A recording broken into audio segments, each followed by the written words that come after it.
할렐루야. 이 복된 주일날 특별히 오후 시간에 우리 금호교회 전도 선교위원회 헌신 예배로 하나님 앞 영광을 돌리게 되어 너무나 감사하고 또 기쁜 그런 자리입니다. 왜냐하면 주님의 지상 명령인 전도 선교하는 귀한 일에 헌신하고 있는 여러분이 또다시 하나님 앞에 다시 헌신을 다짐하는 그런 귀한 예배의 자리가 되기 때문에 너무나 귀하게 생각되어집니다. 올 한 해도 하나님 우리에게 허락하신 건강과 주신 여러 여건들을 가지고 최선을 다해서 하나님의 영광을 위해서 이 선교의 자리, 전도의 자리를 잘 감당할 수 있게 되기를 축복합니다. 그럼 잠깐 기도하십시다. 하나님 감사합니다. 오늘 전도 선교위원회가 하나님 앞에 헌신하는 귀한 시간, 이곳에 임재하시고 말씀해 주시고 또한 성령 조명 통해서 그 말씀을 밝히 깨달아 하는 귀한 시간 되게 역사해 주옵소서. 종을 십자가대에 감추시고 주님만이 드러나게 하옵소서. 예수님 이름으로 기도하옵나이다. 아멘. 최근에 제가 선교하는 일들을 위해서 이렇게 좀 만나게 되고 또 만났던 그런 몇 분들이 있습니다. 지난 주간에는 제가 졸업을 한 신학대학원 졸업을 하고 32년 만에 홈커밍 행사를 통영에서 가졌습니다. 저희 졸업한 기수 숫자가 동기들이 한 330명쯤 돼요. 저희 앞뒤로는 그보다 배가 됩니다. 그런데 저희 때 조금 이렇게 많이 줄였다가 다시 이렇게 늘어났습니다. 그런데 이번에 이렇게 홈커밍 행사를 하면서 선교제에 나가 있던 우리 동기들이 얼마나 있는가를 보니까 딱 35가정이더라고요. 그러면서 야, 하나님께 11조를 드렸구나. 우리 동기들 중에 10분의 1은 선교제에 나가 있구나라는 것을 알게 되었고, 또 그 가운데 17가정 정도가 이렇게 또 여건이 되고 해서 또 이렇게 지원을 받아서 같이 와서 함께 정말 그 선교지에서 애를 쓰고 수고하고 그러면서 정말 거의 대부분은 32년 만에 처음 보기도 하고 또 그 가운데 몇 분은 또 교제를 하면서 중간중간 보았던 그런 선교사들이 있었습니다만은 그분들을 보면서 하여튼 참 세월을 정면으로 맞았구나. 얼굴도 특징적으로 주로 머리카락이 세월을 폭탄을 맞았구나 이런 느낌이 들었습니다. 주를 위해서 머리가 빠지기도 하고 또 쉬기도 하면서 그렇게 살아오신 것 같은 모습인데, 그래도 참 힘있게 여러 나라에서 선교 사역을 잘 감당하는 모습을 보았습니다. 참 감사했습니다. 저희 교회가 우리 금호교회보다 한 살 적은 거 아세요? 저희가 74년도거든요. 금호교회는 73년도잖아요. 한 살 적은 저희 교회가 적은데, 작년에 제가 저작년에 한번 행사 때 우리 금호교회 왔다가 50주년 행사 이렇게 막 프랭카드 걸어놓고 했잖아요.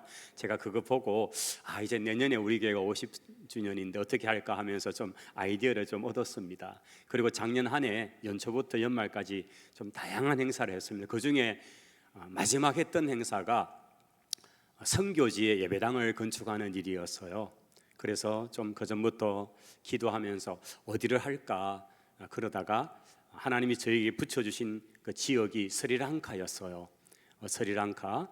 그래서 제가 그전부터 좀 가고 싶기도 했고 좀 그 땅에 대한 마음이 있었는데 이렇게 연결이 되어서 스리랑카에 예배당을 건축해야 되겠다 하고 또 그 사역을 하는 전문적인 팀과 그 만남이 되었습니다. 그리고 이제 예배당을 저희 교회에서 한 두 개 정도는 세우자 그렇게 하고 또 성도들에게 이 얘기를 오픈을 했어요. 예배당 세우는데 딴 데는 사실 좀 재정이 좀 많이 들었어요. 그 몇 해 전에 필리핀 같은데 저희들이 2층으로 예배당을 지어서 2층은 사택을 만들고 했는데 거의 한 4천만 원, 5천만 원이 들었거든요. 좀 제대로 이렇게 주변에 주택가 손색이 없게 제대로 좀 지어서 그렇게 들었는데 사실 교회로서는 부담이 있잖아요. 그만한 이렇게 재정을 들이기가. 그러던 차에 스리랑카에 이제 예배당을 지을 때는 정말 감사하게 550만 원이면 한 곳을 짓게 되더라고요. 이게 진짠가 하고 이렇게 좀 실사도 이렇게 쳐다보고 하니까 정말 그게 가능했어요. 그리고 그렇게 지어진 교회 숫자가 개분 많습니다. 그래서 그 선교 단체를 신뢰하고 또 이제 저희들이 2개를 지을 뿐 아니라 교회 앞에 이 얘기를 했더니만은 뭐 여러 가지 이유로 예배당을 짓겠다고 해서 동시에 6군데를 예배당을 짓게 되었습니다. 그래서 작년에 시작해서 올해 뭐 초에 완공되기도 하고 또 이제 아마 3월쯤이면 다 완공되어서 6개 예배당을 하나님 앞에 헌당할 수 있게 되었습니다. 그렇게 생각해 보니까 그래도 참 50주년을 지나오면서 뭔가 좀 의미 있는 것을 했다는 생각이 들어졌습니다. 너무 감사하기도 했습니다. 최근에 또 한 분의 장로님을 또 제가 좀 만나면서 제가 저희 교단에 군성교회가 있는데 우리 경북 지역에 이제 섬기게 되는 그런 한 해 동안에 군부대의 어떤 그런 일들을 섬기는 일을 하게 되었습니다. 그러면서 군부대 교회를 2해 전에 리모델링을 이쁘게 해서 이제 새롭게 지어서 저기 화천에 있는 7사단이었죠. 그곳에 이제 헌당을 했는데 이제 또다시 또 한 군데 7사단에 화천에 있는 헤브론 교회라고 역시 군인들을 상대로 하는 교회인데 이제 이 부분을 두고 있는데 한 장로님 가정이 이제 연결이 되었습니다. 그러면서 선뜻 이 일에 기꺼이 필요한 경비를 헌신하기를 자원하신 거예요. 그러면서 제가 이렇게 얘기를 좀 들었어요. 이 장로님은 좀 유명하게 우리 지역에서 돼지를 기릅니다. 우리 성경에 나오는 그 돼지 아시죠? 한 2,000마리가 이렇게 다이빙했던 그 돼지. 근데 그 숫자보다 한 5배나 많이 기르고 있습니다. 한 10,000마리예요. 감사합니다. 이 리액션이 참 좋습니다. 딴 데 가면요 자기 돼지 한 마리도 없다고 반응도 안 해요. 그래도 남이 잘 되는 걸 좀 이렇게 기뻐해야 되는데 10,000마리면 굉장히 큰 농사입니다. 10,000마리. 그런데 이렇게 돼지를 잘 기르다가 어떤 마음이 들어가지고 염소를 기려야 되겠다 하고 얌새이를 100마리를 이렇게 데려왔습니다. 이 말을 아시는 분들은 친근합니다. 얌새이 정도는 아셔야죠. 그렇게 이제 100마리 얌새이를 기르려니까 또 일꾼이 필요해서 일꾼을 두고 이래 했는데 이놈들이 보통 먹어치우는 게 아니거든요. 그렇게 먹습니다. 그러니까 너무 기르는데 힘이 들어가지고 이거 어떻게 할까? 그냥 치워버려야 되겠다 생각하는 차에 문제는 코로나가 왔습니다. 이제는 모든 이게 경제가 확 줄고 뭐 제대로 안 먹잖아요. 그러니까 돼지도 안 나가는데 염소는 더 어려워진 겁니다. 이제는 때려치우도 못하고 이 염소를 어떻게 할까 골칫덩어리가 된 겁니다. 근데 그렇게나도 잘 먹네요. 그럼 계속 돈은 들어가고 이러면서 한 2해를 지나면서 코로나 기간 동안 너무 마음이 상한 겁니다. 그런데 그 코로나 끝날 쯤에 정부에서 발표를 하기를 앞으로 개는 안 된다. 그러면서 그 개가 전부 염소로 바뀌네요. 그러면서 염소 값이 천정부지로 오르기 시작합니다. 사실 몇 년 전에 저희들 이렇게 친구들 모여서 염소 한 마리 잡으면 20만 원대였습니다. 그런데 지금은요 100만 원입니다.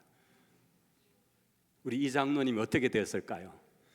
염소가 잘 먹는 것뿐 아니라 잘 낳네요. 벌써 500마리가 되어버립니다. 그러니까 이제 한번 참 감사합니다. 박수를 쳐주시고 그렇게 해서 염소를 한 번씩 이렇게 빼내면 100마리씩 빼내면요 거의 1억씩 통장에 꼽힌다네요. 굉장히 부럽네요. 이러면서 잘 되고 있는데 이제 여기서 이제 그 장로님의 마음이 돼지는 원래 저의 그 생업이었으니까 이것으로는 생활도 하고 교회를 섬기지만은 염소에게서 난 수익은 전부 하나님의 교회를 짓는 데 쓰겠습니다 하면서 이번에 이 헤브론 교회를 이제 그 새롭게 짓게 되는데 그렇게 헌신하면서 그 헌신의 동기를 신앙 간증으로 제게 이렇게 들려준 얘기예요.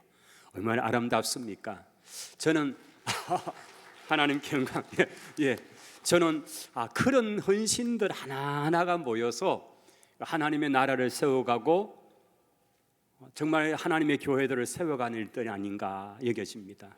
아마 저는 우리 금호교회 사정을 잘 모르지만은 제가 이렇게 보니까 11개 교회 20군데 선교사님 5군데 협력기관들을 섬기고 또 캄보디아의 교회를 세워서 또 이렇게 개척한 그런 교회가 있고, 이런 모습을 보면서 참 얼마나 많은 눈물과 헌신과 또 그 헌신이 구체적으로 물질을 통해서 나타나잖아요. 우리가 회개하지만은 진짜 회개는 주머니가 회개하고 지갑이 회개해야 되잖아요. 할렐루야. 무슨 뜻인지 아시죠? 예. 역시 수준이 있으십니다. 진짜 헌신은 그거잖아요. 우리가 사랑한다지만은 주머니를 안 열고 지갑을 안 여는 사랑은 말로 하는 사랑이죠. 왜 그렇게 춥게 지내냐, 좀 뜨신 거 입으라. 왜 그렇게 배고프게 사냐, 좀 많이 묵으라. 말 갖고는 아니잖아요. 야고보 선생님께서는 말쟁이 되지 말고 몸소 니것 나나 주라고 하셨잖아요. 그게 선교하는 마음이 아닐까 여겨집니다. 오늘 헌신하는 우리 모든 전도 선교위원회에 소속된 우리 위원들뿐 아니라 우리 온 성도들이 정말 그리스도를 위해서, 그 나라를 위해서 아름답게 헌신하고 무엇보다도 전도하고 선교하는 일이 아름답게 쓰임받기를 축복합니다. 제가 혹시 보내드렸던 PPP가 뜨나요? 여기 뜨네요. 감사합니다. 우리 방송사님 고맙습니다. 넘어갈게요. 하나. 제가 좀 여기까지 얘기를 조금 이렇게 나누어 하겠습니다. 그냥 좀 한 장 더 넘겨 주십시오. 선교라고 하는 우리 사역을 하지만은 다시 한번 선교의 그 정의를 이렇게 좀 보고 싶습니다. 선교, 여러분 화면에 잘 보이시나요? 읽으실 수 있다면 한번 같이 읽겠습니다. 선교란 아직 하나님의 이름을 알지도 못하고 부르지도 않는 사람들로 하여금 하나님의 이름을 부르도록 하는 것이며, 아직 하나님께 영광 돌림이 없는 곳에 가서 하나님께 영광을 돌리도록, 그리고 하나님께 예배 드림이 없는 곳에서 하나님께 대한 예배가 충만하도록 만드는 것이다. 아멘. 이 스티븐 호돈의 이 정의입니다. 사실 선교에 대한 정의를 정말 정확하게 한 것 같습니다. 우리가 흔히 선교하면 다른 문화권에, 다른 언어에 사는 사람들에게 가서 복음을 전가하는 것을 선교하기 위해서 정의라고 그렇게 합니다. 그런데 진짜 선교의 목적이 어디 있을까? 선교는 무엇에 있는가? 선교하는 행위 자체인가가 아니죠. 선교의 궁극적 목적은 여기 세 가지가 정의됩니다. 하나는 그분의 이름입니다. 하나님의 이름을 부르지 못하고 알지 못하는 그곳 하나님 이름을 부르게 하는 것이고, 두 번째는 하나님의 영광 돌림이 없는 그 땅에 하나님의 영광을 돌리게 하는 것이고, 셋째는 하나님을 예배하지 못하던 그들에게 하나님을 예배하게 하는 것. 이것이 궁극적으로 선교의 목적인 것이죠. 바로 이 세 가지가 이렇게 정의될 수 있는 것입니다. 그러므로 우리가 하는 전도, 선교라고 하는 이 행위는 결국은 그 목표하는 지향이 하나님의 영광, 그분의 이름, 그리고 하나님께 예배 드림, 이것으로 나타나야 되는 것입니다. 우리가 하는 모든 일들이, 이것이 국내든 또는 해외에 나가다든 결국 모든 열방이 주를 경배케 만드는 일에 하나님 우리를 부르셨고 우리를 사용하시는 것을 믿습니다. 사실 교회가 선교하는 일이 교회의 환경과 형편에 따라서 많이 이렇게 기복이 있을 때가 있습니다. 실제적으로 어려운 일이 오니까 선교 현장에 선교사님들이 가장 영향을 받습니다. 왜냐하면 선교비부터 줄이기를 시작하는 게 현실이었기 때문이죠. 그러니 선교 현장에서는 사실 1년 단위 같이 이제 연말이 되고 새해가 되면 선교사님들이 매달 들어오는 날짜가 있잖아요. 통장을 찍어 봐야 되는데 1월이 되면 너무 불안한 거예요. 왜냐하면 자신들과 아무런 상의도 없이 그냥 한국교회 형편에 따라서 올해까지입니다, 내년에는 없습니다 하고 그것도 얘기도 안 해줘. 그러니 1월이 되면 이 선교비가 그냥 이유도 모른 채 그냥 쑥딱 없을 때, 이게 선교사님들이 가지는, 그렇다고 말을 할 수 없죠. 그저 주님 앞에 기도하고 하나님 지금 이렇게 어려워요, 먹을 게 없어요, 이러면서 기도하는 이런 모습들을 참 우리 주변의 선교사를 통해 듣게 될 때에 사실은 그렇게 또 보내는 입장에서는 또 이유도 있지만은, 그러나 그런 것들이 가장 영향을 받고 있는 현장들의 이야기들, 그럼에도 불구하고 나가서 복음을 전가하는 것은 딱 한 가지죠. 하나님의 영광, 그분의 이름을 드러내기 위해서잖아요. 우리가 그 목표 때문에, 그것 때문에 선교에 동참하고 선교 사역을 감당해야 되는 줄을 압니다. 하나님의 영광을 위해서 나 대신에 가장 현장에 나가 사역하는 그분들을 생각하면서 이 귀한 사역을 계속 감당할 수 있게 되기를 바랍니다. 우리가 성경에서 만나는 하나님은 당신을 이렇게 요즘 말로 디스하신 적이 있어요. 나는 질투하는 하나님이다. 하나님 당신이 질투심이 너무 많다는 것입니다. 무엇 때문에 어떨 때 나 외 다른 신을 섬기고 내게 돌려야 될 영광을 다른 어떤 존재에게, 우상에게 그렇게 할 때에 나는 질투하는 하나님이다. 나는 견딜 수 없다. 그러면서 하나님께서 그 나라와 열방에 대해서, 그 우상에 대해서 하나님의 하나님 되심을 드러내신 것, 이것이 우리가 구약 속에서 많이 만나는 하나님이 아니십니까? 그 하나님은 지금도 질투하시는 하나님이십니다. 마땅히 하나님께 영광 돌려야 될 그 땅이, 그 민족이, 그 열방이 하나님께 영광을 돌리지 않고 어리석은 우상에게 매여 있는 그 하나님은 너무나 슬퍼하십니다. 그래서 이 땅으로 오라고, 그 땅으로 가라고, 그곳에서 내 이름을 드러내라고 하나님은 말씀하시고 그 부름에 응답하는 것이 교회이고 선교사님들인 줄을 믿습니다. 또한 그 하나님의 이름, 열방 중에 하나님의 이름이 존귀함을 받는 것, 이것이죠. 하나님은 당신의 이름이 영광 받기를 원하십니다. 또한 열방 속에서 예수 그리스도가 유일한 구원자 되심을 드러내고 나타나게 하나님은 원하십니다. 우리가 나가서 복음을 전가하는 그 현장은 바로 예수 그리스도의 이름이 선포되는 것이고 그분이 드러나는 것인 줄을 믿습니다. 제가 어제도 캄보디아에서 사역하는 제 동기, 그 땅에 벌써 33년째 들어가서 사역하는 그 동기가 있습니다.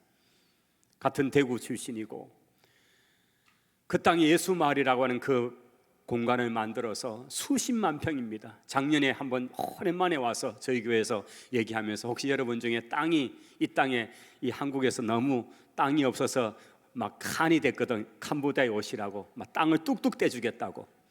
자기들은 정부로부터 받은 땅이 너무 넓어가지고 한 30만 평 된대요. 그걸 가지고 이렇게 막 그 공간을 나름대로 꾸려서 전체 이름이 예수마을입니다. 그래서 다양한 사역들을 펼쳐가는데 너무 힘있게 사역하는데 제가 이번 달 소식지를 쭉 보면서 너무 기쁜 거예요. 정말 아이들이 넘쳐나고 진짜 넘쳐나요. 아이들이 넘쳐나고 공간이 비좁아서 막 거대한 정말 학교였던 같은 그런 시설을 만들어야 될 조감도도 있고요. 많은 사역들을 하는데 정말 너무너무 귀한 사역들을 하는데 그 모든 것들 속에 보면 그 불교의 땅, 공산주의 국가, 그런데 그곳의 아이들이 성경 암송들을 하니까 30절, 50절씩 막 암송을 하는 거리 동상을 보내오는데 여러분 이방의 아이들이 그냥 가만히 있었다면 우상을 섬기고 그냥 그 땅에 매여 있을 그 아이들이 예수의 이름 앞에 굴복하고 그분을 높이고 참으로 성경을 암송하고 하나님께 찬송하는 이것이 바로 그것이 전도 선교하는 목적인 줄을 믿습니다. 하나님의 이름이 높임을 받는 그것이죠. 그리고 월십 예배입니다. 하나님을 예배하는 없는 곳에 하나님을 예배하는 사람들을 만들어가는 것, 이것이 얼마나 감격스러운 겁니까? 오늘 우리가 전도하는 목적, 선교하는 목적은 결국 그 백성들이, 그 사람이 예수 그리스도를 주로 고백하고 하나님의 이름의 영광을 돌리고 예배하는 것인 줄을 믿습니다. 그 다음 장면에 좀 화면에 바꿔주시면 고맙습니다. 우리 참된 예배가 무엇입니까? 우리가 예배를 정의할 때 이런 몇 가지를 하죠. 하나님이 누구신지를 깨닫는 것이다. 우리가 예배를 드리지만 사실 세상에 수많은 예배들이 있습니다. 다른 종교에서도 예배를 드립니다. 그런데 참된 예배가 무엇입니까? 그것은 바른 하나님 여호와께 예배 드리는 것입니다. 할렐루야. 수많은 예배가 있어도 그것은 예배가 아닙니다. 우상 숭배일 뿐입니다. 참된 예배는 바른 하나님 여호와께 예배 드리는 것이죠. 그래서 하나님이 누구이신가를 깨닫는 것이 가장 첫 번입니다. 그리고 공개적으로 그분을 인정하고 개인적으로 그분께 감사드리며 충성된 삶을 헌신하는 것, 이게 예배가 아닙니까? 우리가 드리는 예배가 바로 그 하나님 앞에 바른 예배자로 하나님께 감사와 감격을 드리면서 결심하며 주님 앞에 헌신하겠다, 이것이 예배라는 것이 아니겠습니까? 자, 그 다음 장으로 좀 가주시면, 존 파이프라는 목사님이 있습니다. 제가 개인적으로 너무 좋아하고 이분의 글은 너무 제가 참 좋아하는데, 지금 미국에서 가장 영향력 있는 보수주의 신학자요 설교자가 존 파이프 목사님입니다. 그분이 일찍이 예배에 대해서 이런 정의를 했습니다. 그게 바로 위의 줄인데, 선교의 궁극적 목적은 예배이다. 우리 한번 같이 읽어보십시다. 시작. 선교의 궁극적 목적은 예배이다. 할렐루야.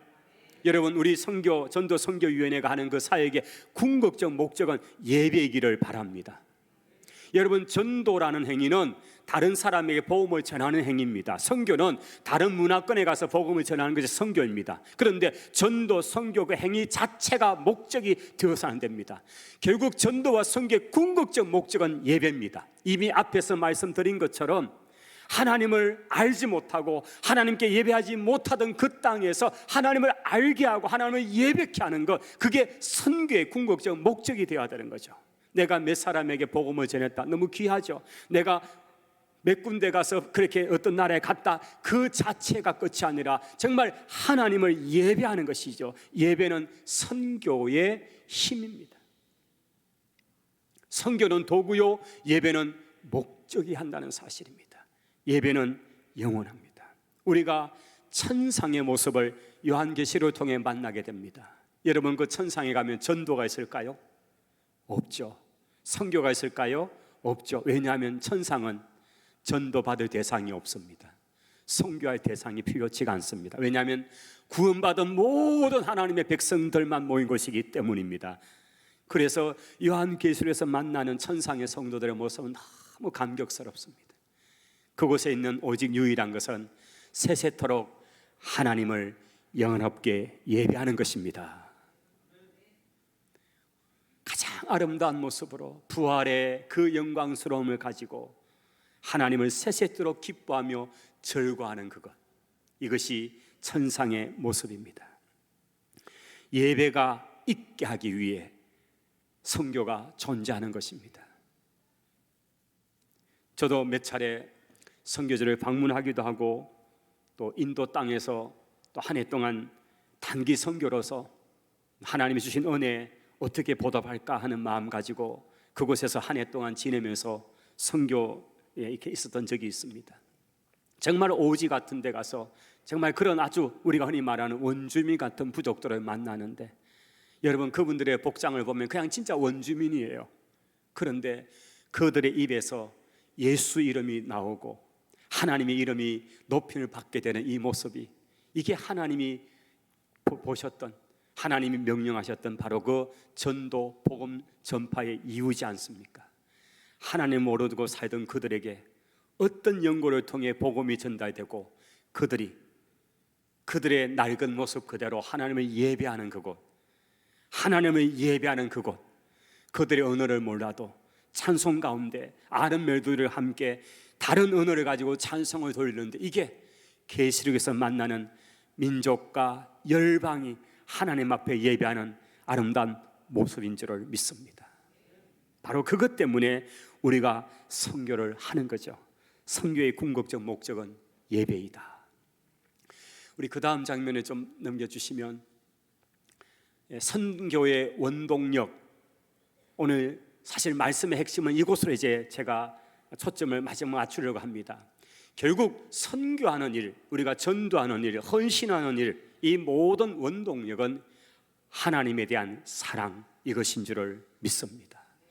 하나님에 대한 사랑 이야기입니다. 여러분, 세상 속에도 사랑에 귀한 정신을 박애주의라고 말합니다. 다른 사람을 긍휼히 여기고 사랑을 베푸는 그런 삶에 대한 얘기입니다. 그런데 그 사랑들, 자신에게서 동기가 되고 자신에게서 나와서 베푸는 그 사랑, 그것은 어떤 순간이 오거나 어떤 한계에 오면 다 무너지고 포기해버리고 멈춰버립니다. 우리가 동기가 되고 우리가 이유가 될 때 우리의 사랑은 한계가 옵니다. 그리고 그 사랑은 변질이 옵니다. 그런데 그 사랑이 하나님의 사랑이 동기가 될 때 그 일은 끝까지 지속될 수 있는 줄을 믿습니다. 그래서 선교하든지 선교를 나가든지 보내든지 나가든지 그 모든 것에는 하나님의 사랑이 그 속에 원동력이 되어야 될 줄을 믿습니다.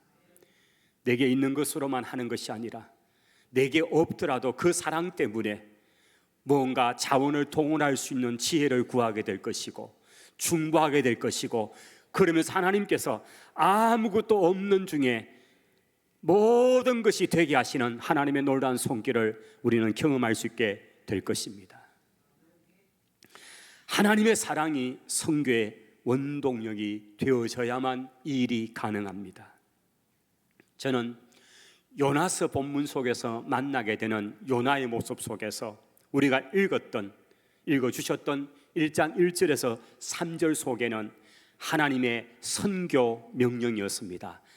가서, 니느웨로 가서 하나님의 심판의 메시지를 쳐서 외치라고 하셨습니다. 이것이 선교. 사실 이때는 선교라는 단어가 없을 때니까요. 우리의 지금의 표현으로 하면 선교 가라는 것입니다. 그런데 요나는 너무나 싫었습니다. 선교의 부름 앞에 싫었습니다. 왜냐하면 싫은 많은 이유가 있습니다. 그 가운데 대표적인 한 가지는 자기들을 그렇게 괴롭히는 원수의 나라의 수도인데 그 니느웨에 가서 복음을 전해요? 이게 너무 싫었습니다. 그 다음 이유는 그가 너무나 하나님의 속성을 바르게 알았기 때문입니다. 하나님은 자비와 긍휼이 풍성하신 분이기 때문에 자신이 가서 복음을 전하고 하나님의 심판을 전하면 이들이 분명히 하나님의 심판의 두려움 앞에 하나님께 돌아올 것이고, 회개하면 하나님은 또 당신의 그 속성상 용서를 해줄 게 뻔하고, 그러면 이 민족은 망하지 않게 될 것이고 하나님이 예고한 심판은 이들에게 응하지 않을 것이다. 이게 4장 1절에 하나님 앞에 그렇게 대꾸하는 요나의 표현 속에 나타납니다. 제가 고국에 있을 때 그렇다고 말하지 않았습니까? 하나님은 자비로우신 분이어서 이 백성들이 회개하고 돌아오면 하나님이 용서해 주시고 심판치 않을 것이라고 내가 말씀드리지 않았습니까? 라고 하면서 하나님 왜 이 땅을 멸하지 않냐고 막 되어드는 모습이 있습니다. 바로 이런 이유 때문에 하나님이 어떻게 할 건가를 뻔히 알기 때문에 절대 저 나라는, 저 사람은 구원받으면 안 돼, 그 마음 가지고 안 가는 겁니다. 이제 그가 도망을 갑니다. 그 당시 가장 멀리 갈 수 있는 방법은 배를 타는 거죠. 그리고는 항구 도시 요바로 갑니다. 가니까 몇 달에 한 척 있을까 말까 그 먼 다시서 스페인으로 가는 배가 그렇게 딱 앞에 기다리고 있네요. 웬 순탄함인고, 야 기똥차다. 그리고는 값을 지불하고 제일 밑창에 가서 그냥 자기 시작합니다. 이제 밖에서 하나님은 역사합니다. 지중해 바다를 뒤흔들어 놓습니다. 영무도 모르고 풍랑을 만난 그들은 모든 짐들을 바다에 빠뜨려야 했습니다. 자기들의 신을 찾으며 살려달라고 구했습니다. 그러나 해결되지 않았습니다. 그들은 이제 도대체 누구 때문인가 찾습니다. 그리고는 요나도 끌려 나오고 제비를 뽑고 결국 요나에게 당첨이 됩니다. 요나는 이시죽구를 합니다.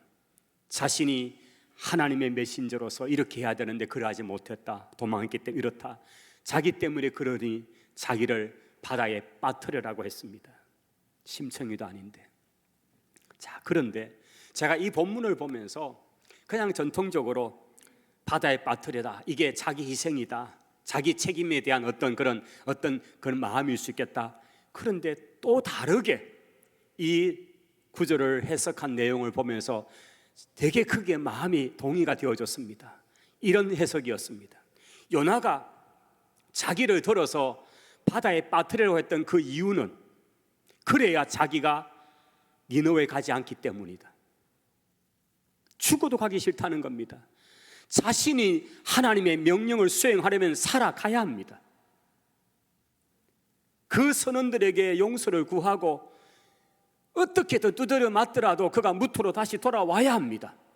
떠났던 요바로 다시 돌아와서 거기서 그렇게 육로를 향해서 가야 합니다. 그런데 빠뜨려 죽이라고 하는 그 말 속에는 자기의 이 그대로 나타난 겁니다. 이건 회개 행위가 아니었는 것 같습니다. 그냥 바다에 빠뜨려 죽이라는 겁니다. 사람들은 전혀 그런 상황을 모른 채 그를 마치 재물처럼 바다에 빠뜨려 던져버립니다. 그런데 그 뒤에 이런 하나님이 놀란 역사입니다.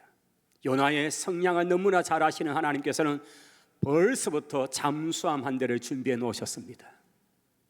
큰 물고기를 이 배를 추격해서 따라오도록 준비하셨다가 요나가 물속에 드디어 빠뜨려집니다. 1분, 2분, 3분 정도 아마 내려갔을 것 같습니다. 제 추정에는요. 아마 3분쯤 때 완전히 질식해 버리니까요. 그렇게 기절해 버린 요나를 덥석 큰 물고기는 삼켜버립니다. 하나님의 특별한 은혜로 깨어났습니다. 너무나 이상하고 깜깜하고 뭔가 뭉클하고 그 속에서 자신이 내가 여기가 어디지? 서울인가? 그가 표현했던 내용 속에 말입니다. 도대체 이게 어디지? 꿈인가 생신가? 천당인가 지옥인가? 요즘 우리가 표현한다면 그렇게. 그런데 정신을 차리고 보니까 물고기 뱃속입니다. 이제 2장의 내용은 그 속에서 2장 3장은 회개하고 기도하는 장면이 나옵니다. 그 속에서 3일을 보내게 하시고 하나님께서는 요나를 무토로 토해내게 하십니다. 이제 나왔습니다. 그리고는 요나는 저 북쪽 니느웨를 향해서 갑니다. 그 니느웨에 도착한 요나가 그래도 고분고분했을까요? 성경을 보니까 그렇지 않습니다. 사명을 안 감당하려면 안 하니까 두드려 맞겠고 주변 사람도 고통스럽고 그러니 억지로라도 사명 감당해야 되겠다 여기니까 그 니느웨 큰 도시 사할 길을 걸어야 되는 그 큰 도시에 그가 어쨌든 이제 선포를 해야 되니까 걸어가면서 하나님의 임박한 심판을 선포합니다. 회개해라, 회개해라. 하나님이 곧 심판한다. 저는 이렇게 표현합니다. 요나가 열정을 가지고 회개하세요. 하나님의 심판이 기다린다고. 저는 요나에게서 그런 모습을 저는 사실 발견하지 못해요. 왜냐하면 요나는 지금 억지로 합니다. 그리고 요나의 마음에는 한 1%도 이 백성이 구원받게 되기를 원하지 않습니다. 그러니 하긴 해야겠으니까 듣든지 말든지 회개해라. 하나님 심판이 곧 있다. 이것들아. 이런 마음으로 그냥 설렁설렁 근성근성으로 그렇게 전했다고 저는 봅니다. 그런데 놀라운 사실은 그런 낯선 한 이방인이 외치고 있는 그 메시지 앞에 그 사람들이 반응하기 시작하는 것입니다. 왕에서부터 고관, 백성들뿐 아니라 자기 집에 기르는 가축까지 다 금식을 시켜버립니다. 온 백성들이 요나가 전하는 그 메시지 앞에 반응하기 시작한 것입니다. 여기에서 성경의 아름다운 열매는 전도자의 열정을 뛰어넘은 하나님의 역사인 줄을 믿습니다. 그렇게 전하는 요나의 메시지 앞에 그 백성들이 회개하기를 시작하고 하나님의 심판 앞에 두려워 떨기를 시작하더라는 것입니다. 이게 하나님의 놀라운 역사인 거죠. 이제 요나는 성이 이제 곧 무너질까 기대를 하면서 성이 보여지는 그 언덕에 올라와서 초막 하나를 짓고 이제 이렇게 봅니다. 얼마나 뜨거운 태양이 내리쬐는 그런 상황이었습니다. 그 백성들이 회개하는 장면을 보면서 요나는 마음이 너무 불편합니다. 하나님 왜 빨리 심판 안 합니까? 저 백성들이 망해야 되는데 제가 고국에 있을 때에 제가 그렇게 말했잖아요. 분명히 이 백성들 앞에 가서 전하면 이들이 회개해서 하나님의 심판을 면할 텐데 하나님 내가 그래서 도망치지 않았습니까? 그런데 하나님 지금 이 백성들 왜 심판하지 않습니까? 이들이 얼마나 포악했는지요. 우리 이스라엘을 얼마나 고통스러웠는데 이 백성을 왜 하나님 심판하지 않습니까? 그렇게 막 합니다. 하나님께서 네가 왜 원망하냐고 나무랍니다. 그래도 말귀를 못 알아듣습니다. 하나님께서는 또 한 가지를 보여줍니다. 그가 초막 하나를 짓고 그 움막에서 이렇게 있는데 이제 성이 어떻게 되는가 보려고 있는데 하나님이 때마침 박너쿨 하나를 이렇게 그늘로 만들어 주십니다. 그 자그마한 그늘에 의지해서 이렇게 있으니까 시원하고 햇빛을 가릴 수 있고 마음이 흡족한 겁니다. 너무 좋았습니다. 그런데 하나님께서는 그 박농쿨을 그냥 하루 사이에 싹 시들어버리게 만듭니다. 벌레 하나를 보내어서 가지를 깔아먹게 하고 그 뜨거운 태양빛에 몇 시간도 안 되어서 가지는 앙상하게 말라버립니다. 그때 요나가 하나님을 이렇게 막 대듭니다. 하나님, 이럴 수 있습니까? 제게 이런 자그마한 은혜도 안 주십니까? 아니, 저에게 이렇게 혜택을 주던 이 박넝쿨을 이렇게 죽게 만들면 어떠십니까? 도대체 하나님, 이러면서 하나님께 막 대어드는 장면. 그리고 요나서의 마지막 장면에는 하나님이 그 대어드는 요나를 향해서 이렇게 말씀하심으로 요나서는 끝이 납니다. 요나야, 네가 그 자그마한 박넝쿨 하나가 쌓인 것까지 그렇게 네가 속상해하는데 나는 어떻겠니? 이 느느웨 성에 좌우를 분간하지 못하는 12만 명이 있다. 이들이 다 나의 진노 가운데 죽어야 되겠니? 이들이 살려내는 게 이게 내 마음이 아니겠니? 하나님의 사랑을 좀 네가 이해하면 좋겠다. 하나님의 사랑이 뭔가를 네가 좀 깨달으면 좋겠다. 하나님은 요나에게 그 말씀을 하지만은 요나서를 읽고 있는 이스라엘 백성에게 하시는 말씀이고 오늘 우리에게 하시는 똑같은 말씀인 줄을 믿습니다. 우리가 왜 선교하고 전도합니까? 하나님의 사랑, 내가 얼마나 저들을 사랑하는지 네가 좀 전해주면 안 되겠니? 우리가 그 사랑 때문에 그 일을 능히 감당하면 안 되겠니? 그 사랑이 원동력이고 그 사랑이 이유가 되기를 하나님은 바라시는 것입니다. 2025년도 주님 우리에게 주신 귀한 사명 붙들고 귀한 전도와 선교 사역 감당할 때에 쉽지 않습니다. 어려움도 있습니다. 정말 때로는 귀찮음도 있습니다. 부담도 있습니다. 그러나 이 모든 것들을 한꺼번에 덮어낼 수 있는 그 큰 하나님의 사랑, 그 사랑이 원동력이 되셔서 기쁜 마음으로 주님 앞에 달려갈 수 있게 되기를 원합니다. 찰스 스타드가 했던 이 표현입니다. If Jesus Christ be God and die for me, no sacrifice can be too great for me to make for Him. 이런 얘기죠. 하나님이신 예수 그리스도께서 나를 위해 죽으셨다면 우리가 그분을 위해서 하는 어떤 큰 희생도 희생이라고 말할 수 있는 것이 없다. 하나님이신 하나님의 아들인 예수 그리스도가 나를 위해 죽으셨는데 우리가 그분을 위해 하는 것이 무슨 희생의 희자라고 표현할 게 뭐 있겠냐. 그 큰 사랑 앞에 우리가 하는 어떤 것도 무슨 헌신이라고 말할 수 있는 게 없지 않냐라고 하는 그 고백을 한 것입니다. 그렇습니다. 우리가 그 큰 사랑, 그 대속의 은혜를 우리가 체험하고 우리가 경험하고 그걸 우리가 갖고 있는데 우리가 하는 그것이 무엇으로 주님 앞에 갚을 수 있겠습니까? 그 마음 가지고 그 사랑 가지고 주님을 아름답게 헌신하는 우리 모두가 되시기를 바랍니다. 기도하십시다. 하나님, 하나님의 영광을 위하여 우리를 부르셨고 우리를 구원하셨고 우리를 이 귀한 일에 보내주신 줄을 믿습니다. 전도하고 선교하고 또한 섬기고 헌신하는 모든 것이 그 하나님의 사랑 때문에 그리고 하나님의 영광 위에서 감당하는 저희들이 다 되도록 은혜 베풀어 주옵소서. 특별히 올 한 해도 전도 선교위원회 이름으로 한 마음을 모두어 귀한 것들로 섬겨가는 우리 모든 위원회에 속한 주의 백성들을 기억하시고 하나님의 은혜, 하나님의 사랑에 붙들림 받은 저희들이 되게 역사해 주옵소서.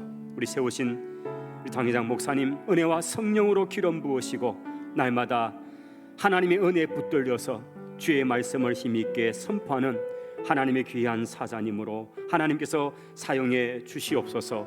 감사합니다. 예수님 이름으로 기도하옵나이다. 아멘.